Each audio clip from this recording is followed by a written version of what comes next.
बहुत समय पहले की बात है। गंगापुर नामक एक गांव था। उस गांव में एक चंदन नाम का एक गरीब लकड़हारा अपनी पत्नी सुलेखा और अपने बच्चे के साथ खुशी से रहता था। चंदन एक मेहनती और ईमानदार लकड़हारा था। वह हमेशा अपने काम से खुश रहता था। उसके पास ज़्यादा रुपए नहीं थे, फिर भी वह अपनी जिंदगी में खुश व संतुष्ट था।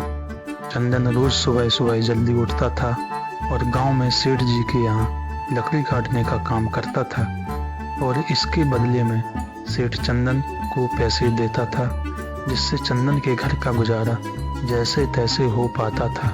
एक दिन चंदन अपनी पत्नी से बोलता है, सुलेखा, मैं सेठ जी के यहाँ काम पर जा रहा हूँ। मुझे आज बहुत देर हो गई है, इसीलिए आज तुम बेटे को स्कूल भेज आना। जी, स्कूल तो मैं छोड़ आऊंगी, लेकिन बेटा 2 दिन से बोल रहा है कि स्कूल की टीचर स्कूल की फीस मंगा रही हैं। हाँ तो सुलेखा, फीस भी साथ ले जाना और फीस जमा कर आना। आजी, मैं कहाँ से दूं? आप जो पगार लाते हैं उसमें मुश्किल से तो घर चल पाता है। अब इतनी सी तनख्वाह में बच्चे की स्कूल की फीस का इंतजाम कैसे होगा? मैं एक बात साफ साफ कह देती हूँ, आप सेठ से पगार बढ़ाने की बात कहिए। दिन प्रतिदिन खर्चा बढ़ता जा रहा है। बाजार में अगर सब्जी घी लेने जाओ तो सब्जियों के दाम आसमान छू रहे हैं और बच्चे की पढ़ाई का खर्च, घर का खर्च, अब इतनी कम तनख्वाह में कैसे गुजारा होगा? हाँ सुलेखा, बात तो तुम सही कह रही हो। इतनी ज्यादा महंगाई हो गई है कि अब इतनी कम तनख्वाह में घर का गुजारा ही नहीं हो पाता है। मैं आज ही सेठ जी से तनख्वाह बढ़ाने के लिए बात करूंगा। इतना बोलकर चंदन काम पर चला जाता है। अरे भाई, कैसे हो? आज तो सेठ जी पगार देंगे। मेरे तो हाथों में खुजली हो रही है। अब ये सेठ पगार देने में कोई ना कोई लफड़ा जरूर करेंगे। हमेशा कोई ना कोई बहाना बनाकर पगार कम कर देता है। और सेठ ने पिछली बार तो आधी पगार कम दी थी, यह कहकर कि तुमने 500 रुपए उधार लिए थे, उसका ब्याज बनकर 2000 रुपए हो गए हैं, इसलिए मैं तुम्हारी पगार में से 2000 रुपए काट रहा हूँ। हाँ मोटा भाई, तुम एकदम सही बोल रहे हो। ये सेठ एक नंबर का चालाक और लालची इंसान है। एक तो काम भी ज्यादा कराता है और उसके बदले में रुपया भी पूरा नहीं देता है। हाँ भाई, मेरा भी पिछली बार सेठ ने पगार काट लिया था। मेरा बेटा बीमार हो गया था तो मैंने केवल 2 छुट्टी ली थी। सेठ ने इसका फायदा उठा लिया और मेरी आधी पगार काट ली थी। हाँ, बात तो तुम सही कह रहे हो।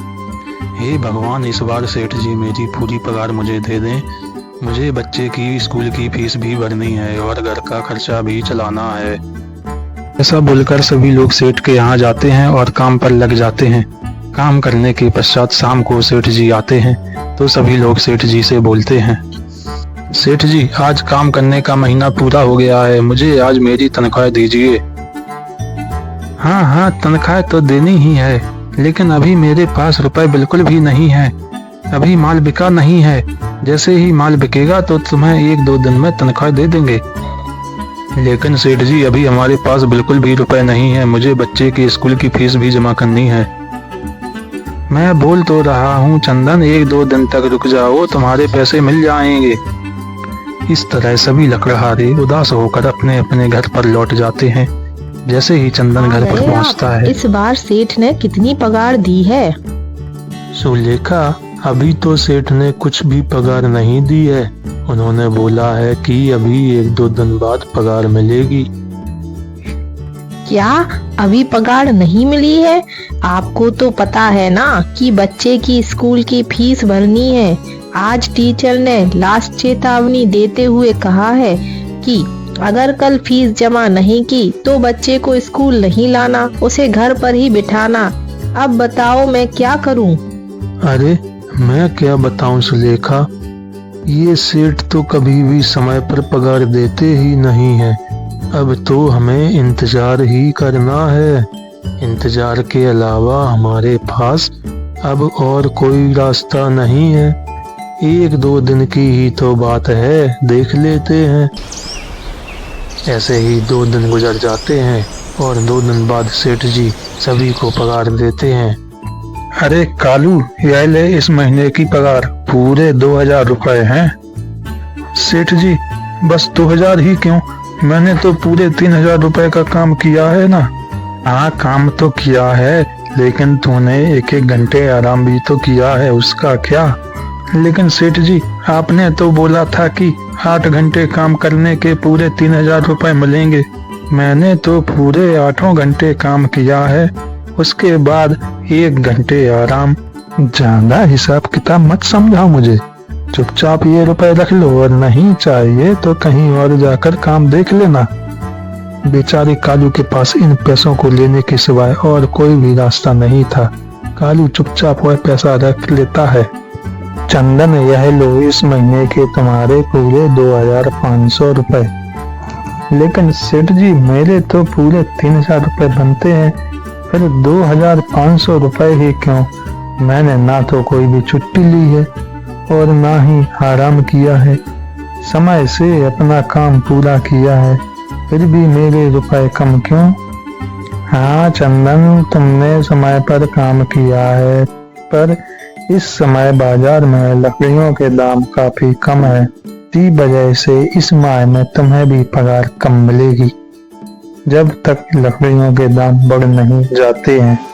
लेकिन सेठ जी, बात तो पूरे 3000 रुपए की हुई थी, अब 2500 रुपए में घर का खर्चा, स्कूल में बच्चे की फीस, कैसे गुजारा होगा अब? सेठ जी, इस बार आप मेरी पूरी पगार दे दीजिए। चंदन, तुझे 2500 रुपए ही मिलेंगे, काम करना है तो रख लो, नहीं तो कहीं और जाकर काम देख लो अपना। चंदन को इन पैसों को लेने के सिवाय और कोई रास्ता नहीं था, इसीलिए चंदन भी चुपचाप पैसे रख लेता है। अरे भाई, अपना सेठ तो 1 नंबर का बेईमान इंसान है, पूरे पैसे रख लेता है और बोलता है कि बाजार में लकड़ियों के दाम बहुत कम है। देख लेना भाई, एक ना एक दिन हम गरीबों की बहुत बुरी हाय लगेगी।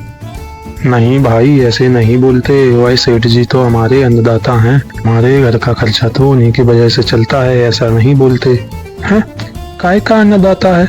यह हमारे काम के पूरे पैसे तो देता नहीं है, पूरे महीने मेहनत करके बस क्या मिलता है, ये 2000 रुपए। इतने कम पैसों से घर का खर्चा कैसे चलेगा? इससे तो हम कभी तरक्की कर ही नहीं सकते हैं। अब और हम कर भी क्या सकते हैं कालू? मैं तो केवल लकड़ियां काटना ही आता है और कोई काम तो आता नहीं है, और कोई धंधा भी करें तो उसमें रुपयों की जरूरत होती है, वो हमारे पास है नहीं। अब जो भी हो, अब तो हमारे ये सेठ जी ही सहारा हैं। इस तरह बातें करने के बाद सभी लोग अपने घर की तरफ चले जाते हैं। जैसे ही चंदन घर पहुंचता है, जी आ गए आप, आज कितनी पगार मिली है? सुलेखा, इस बार सेठ जी ने केवल 2500 रुपए ही दिए हैं। बस 2500 रुपए ही? इतने में घर का खर्चा कैसे चलेगा?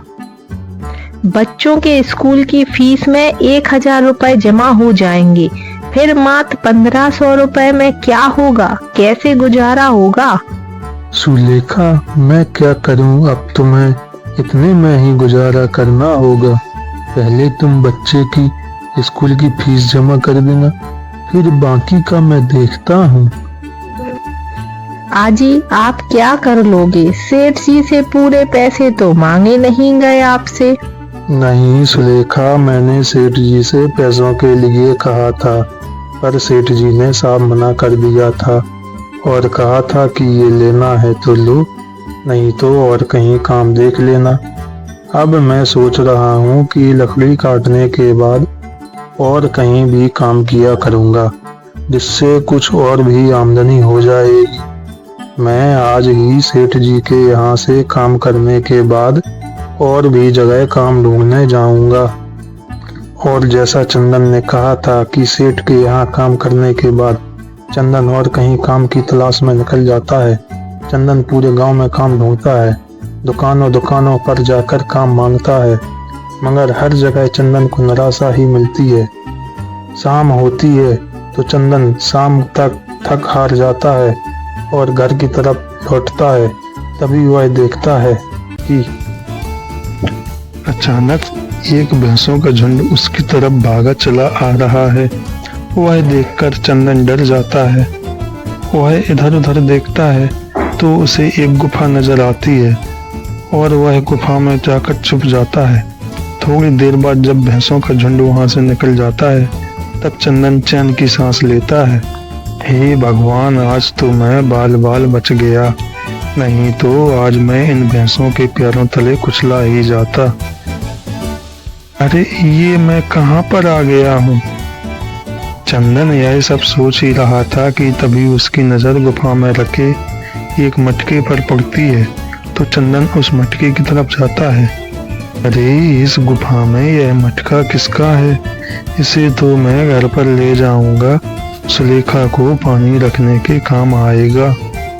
चंदन जैसे ही मटके को हाथ लगाता है तभी उसे एक आवाज सुनाई देती है, रुक जाओ, मटके को छूने की कोशिश मत करो। यह आवाज सुनकर चंदन इधर उधर देखता है। तभी गुफा में एक बूढ़ा आदमी प्रकट होता है और चंदन से कहता है, कौन हो तुम और यहाँ कैसे गुफा में क्या कर रहे हो? माफ करना मुझे, आप जो भी हो। भैंसों का झुंड मेरे पीछे पड़ गया था और उनसे बचने के लिए मैं इस गुफा में आकर छुप गया और फिर मेरी नजर इस मटके पर पड़ गई।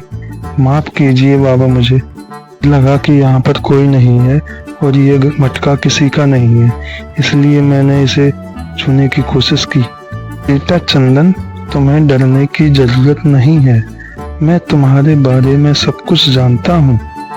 तुम एक सच्चे इंसान हो, इसलिए यह मटका तुम्हारा हुआ।